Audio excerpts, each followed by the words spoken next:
Prime debate में आपका स्वागत है। कंपटीशन का जमाना है और अव्वल आने की इस होड़ में एक एक नंबर कीमती है। स्कूल या कॉलेज की पढ़ाई के बाद छात्र अब सीधा कोचिंग सेंटर्स का रुख कर रहे हैं। नतीजा ये रहा है कि आज देश भर में कोचिंग सेंटर्स की भरमार है, लेकिन क्या कोचिंग सेंटर्स के पास वाकई सफलता की चाबी है? जानेंगे आज के प्राइम डिबेट में।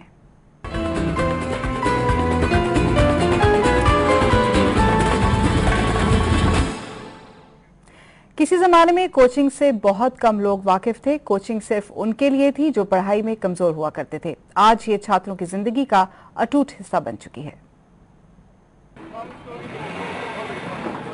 पढ़ाई बदली है और बदला है पढ़ाई का तौर तरीका। कोई डॉक्टर बनना चाहता है, कोई इंजीनियर, तो किसी के मन में आईएएस अफसर बनने की हसरत है। आजकल के बच्चे ये सपने बचपन से ही बुनना शुरू कर देते हैं। स्कूल कॉलेज की दहलीज पार हुई नहीं कि सीधा कोचिंग सेंटर पहुंच गए। कभी तो ऐसा लगता है कि स्कूल कॉलेज सिर्फ डिग्री हासिल करने के लिए रह गए हैं। खैर, कोचिंग सेंटर में एंट्रेंस एग्जाम्स की तैयारी कराई जा रही है। पढ़ाई वही है जो स्कूल या कॉलेज में पढ़ी थी, बस तरीका बदला गया है। यहाँ बताया जाता है कि क्या जरूरी है और क्या नहीं। मुश्किल से मुश्किल सवाल चुटकियों में कैसे हल करें, कोचिंग सेंटर बताते हैं। क्रैश कोर्स कराए जाते हैं, मतलब ये कि जिसने पढ़ने के लिए पूरी जिंदगी बिता दी वो 1 महीने के अंदर सीख जाएंगे। जो क्रैश कोर्स नहीं करते उनके लिए 1 साल या 2 साल के कोर्स हैं। जाहिर है इसके लिए मोटी रकम भी चुकानी पड़ती है। तो क्या जिसके पास पैसा नहीं है वो कभी भी आगे नहीं बढ़ पाएंगे? शायद ऐसा भी नहीं है। कई छात्र ऐसे भी रहे हैं जो सिर्फ घर पर बैठकर अव्वल आते हैं। सवाल ये भी है कि क्या स्कूल कॉलेज में कुछ पढ़ाया नहीं जाता जो इन सेंटर्स का सहारा लिया जाता है? आज कोचिंग सेंटर्स की भरमार है। हर गली नुक्कड़ में 100% सफलता की गारंटी देने वाले न जाने कितने कोचिंग सेंटर्स दिखते हैं। ऐसा नहीं कि इनके पास कोई छात्र नहीं जाता, लेकिन फायदा कितनों को पहुंचता है ये कहा नहीं जा सकता। इस मुद्दे पर बातचीत करने के लिए हमारे साथ स्टूडियो में मौजूद हैं कुलविंदर सिंह, जो खुद का एक कोचिंग सेंटर चलाते हैं, डॉक्टर मनजीत सिंह, जो पंजाब यूनिवर्सिटी के डिपार्टमेंट ऑफ सोशियोलॉजी में प्रोफेसर हैं, नितिन मुकेश, जिन्होंने हाल ही में IIT JEE एग्जाम पास किया है, जनजीत रे, जो YPS मोहाली के प्रिंसिपल हैं, और दिव्या खन्ना, जो एक कोचिंग सेंटर से कोचिंग ले रही हैं और DAV कॉलेज में कॉमर्स की टॉपर रही हैं। आप सबका इस स्टूडियो में बहुत बहुत स्वागत है। नितिन, मैं आपसे शुरू करूंगी। पहले तो बहुत बहुत मुबारकबाद आपको, आपने IIT JEE क्लियर किया। ये आपने कैसे किया?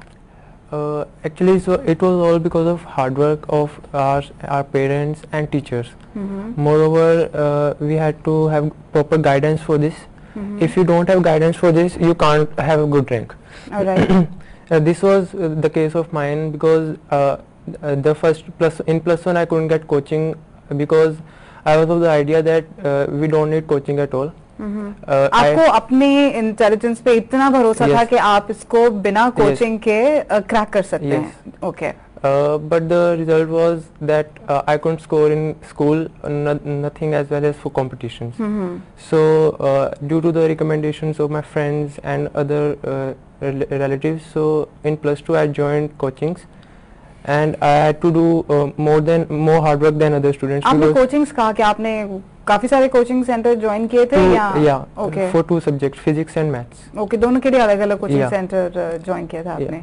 तो आपको वाकई लगा कि आपको इससे, जब आप पढ़ रहे थे कोचिंग सेंटर से, जब आप ट्रेनिंग ले रहे थे, तो आपको क्या महसूस हुआ कि जो आपको कॉलेज या स्कूल में जो पढ़ाया जाता है और जो कोचिंग सेंटर्स में पढ़ाया जाता है उसमें आपको डिफरेंस नजर आया और पढ़ाने के तरीके में फर्क नजर आया? Yeah, actually there was a difference.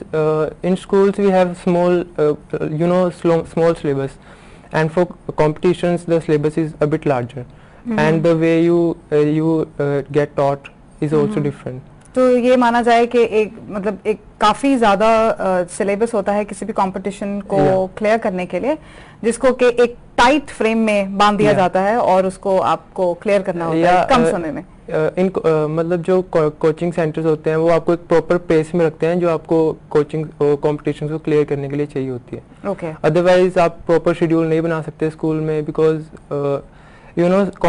Coaching class में एक जो उसका कंपटीशन हमें मिलता है दूसरे स्टूडेंट से, वो भी हमें स्कूल में नहीं मिल पाता, क्योंकि अगर हम अच्छे कोचिंग्स में जा रहे हैं तो वहाँ पे पूरी ट्राई सिटी और अदर शहर, दूसरे शहर से अगर कोई बच्चे आएंगे तो तो सारे जो टॉपर्स होंगे, जो क्रीम होगी, वो वहाँ पहुंचेगी और हम उससे कंपटीशन करते हैं, जबकि स्कूल्स में ऐसा नहीं होगा। चलिए मैं अब दिव्या के पास आती हूँ। दिव्या, आप कॉमर्स की अपने कॉलेज में टॉपर हैं, तो ये तो बहुत ही बढ़िया बात है, मगर आपने ये जो अपना एम है वो कैसे अचीव किया, इसके बारे में हमें बताइए। या as far as studies are concern, it's that कि आपको कॉलेजेस और स्कूल ज़रूर हेल्प करते हैं, but the extent to which the competition is increasing these days, हमें स्कूल और कॉलेजेस में एक बुकिश नॉलेज तक हमें सीमित रखा जाता है, but when we as soon as we enter the coaching centres we are expose to this competitive world.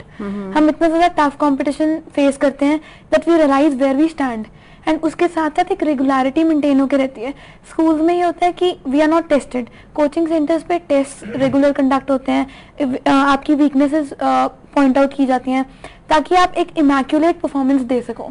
तो यहाँ पे स्कूल और कोचिंग सेंटर्स में बेसिक डिफरेंस जो है वो है प्रैक्टिकल एक्सपीरियंस एंड कंपटीशन। चलिए मिस्टर रे से जानते हैं, वो YPS के प्रिंसिपल है हमारे पास। जो अभी दिव्या ने कहा कि जो स्कूल्स में ज्यादातर it's all bookish, I mean जो प्रैक्टिकल एक्सपीरियंस इनको कोचिंग सेंटर्स में हासिल होता है वो स्कूल्स में नहीं होता है, उसके बारे में आप क्या कहेंगे? आप सहमत हैं? जरूर सहमत हूँ। I have to agree with this, that in schools very often, more often than not, teachers end up teaching textbooks rather than subjects. And the point is, there is no personalization. Every child has his or her own style of learning.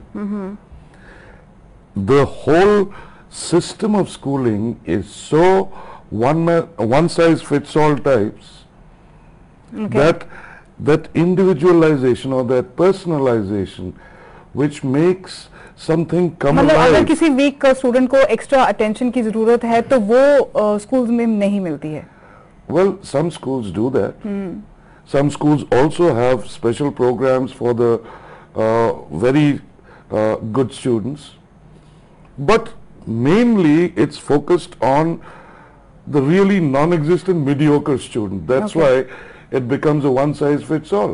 जैसा नितिन ने कहा कि coaching centre join करने से इसको एक बात का तो जो इसने वहाँ पे सीखा है कि कोचिंग सेंटर्स में जो आपको सिखा रहे होते हैं दैट्स क्वाइट पेसी, बहुत फास्ट पेस में होता है वो, जो इनको हेल्प करता है कॉम्पिटिशन्स में आगे। I wouldn't take issue with that.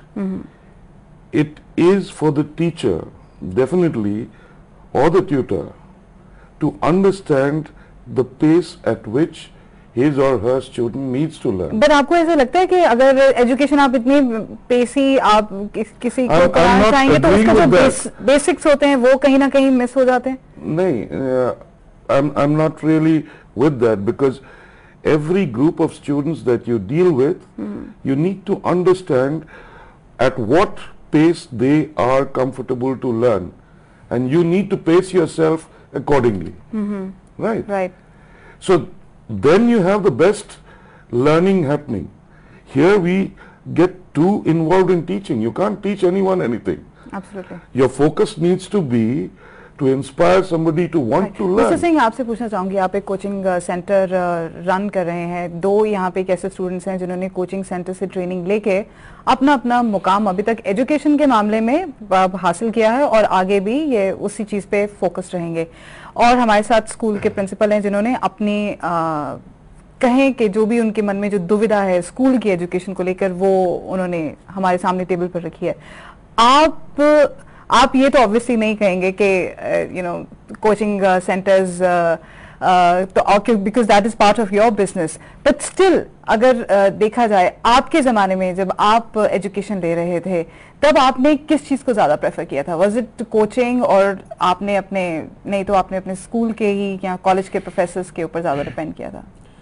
देखिए, जहाँ तक मेरा मानना है कि अगर मैं सीधी भाषा में बात करूँ, स्कूल वाले अपने एंड पे अच्छा कर रहे हैं, they trying their level best.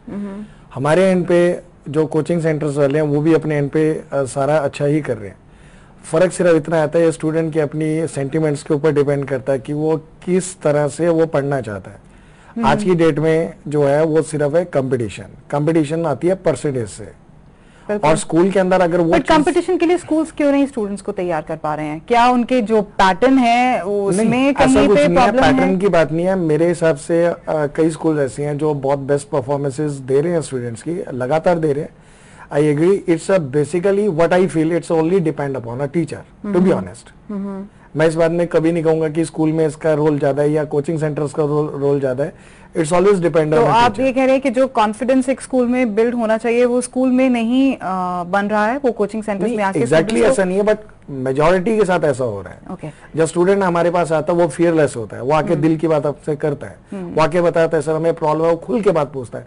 पता है कि उसको स्कूल के अंदर जिस तरह से पनिश किया जाता है वैसा यहाँ पे नहीं होगा हमारे साथ. इनफैक्ट हम उसे और उसको आगे लेके उसकी परफॉर्मेंस को अपलिफ्ट करते हैं, टेस्ट वगैरह लेते हैं, कई वीकनेस है उसको प्रॉपर्ली उसको गाइड करते हैं. जी प्रोफेसर मंजीत जी, मैं आपको पूछूंगी, वो एक जमाना था जब जो कोचिंग था वो एक बहुत ही रेयर फिनोमेना होता था, सिर्फ उन लोगों के लिए जो स्टडीज में वीक होते थे.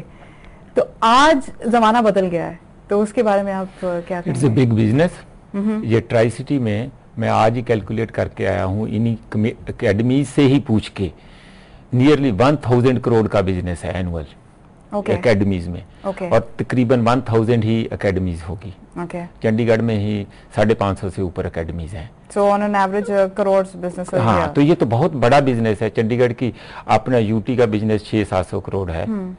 तो ये एकेडमीज, इस बात को तो मानेंगे कि मेरा ये कहना है कि अपने आप में ये एकेडमीज इतना लार्ज नंबर में 1 लाख के करीब स्टूडेंट्स को ट्रेन कर रहे होंगे अलग अलग सब्जेक्ट्स में, तो इट्स ए बिग नंबर. तो दूसरी बात जो है, मुझे ये कभी समझ में नहीं आता कि जब टीचरों की तनख्वाह अब इतनी है और आईएएस की कोई उतनी उससे ज्यादा नहीं है और डॉक्टर की उससे ज्यादा तनख्वाह नहीं है और कोई डॉक्टर की बहुत जॉब भी एम्प्लॉयमेंट अब उतनी नहीं है, फिर भी लोग कोचिंग में इतना पैसा खर्चा करने के बाद उसमें क्यों जाना चाहते हैं?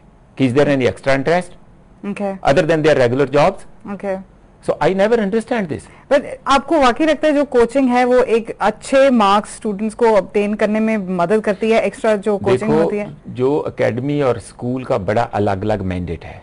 स्कूल का मतलब है बच्चे को कॉन्फिडेंस बनाना, उसमें कॉन्फिडेंस इनकलकेट करना और उसकी एक पर्सनैलिटी को बनाना और उसका सेल्फ कॉन्फिडेंस को बिल्ड करना और दुनिया के बारे में उसको एक उसकी जगह क्या है उसके लिए तैयार करना.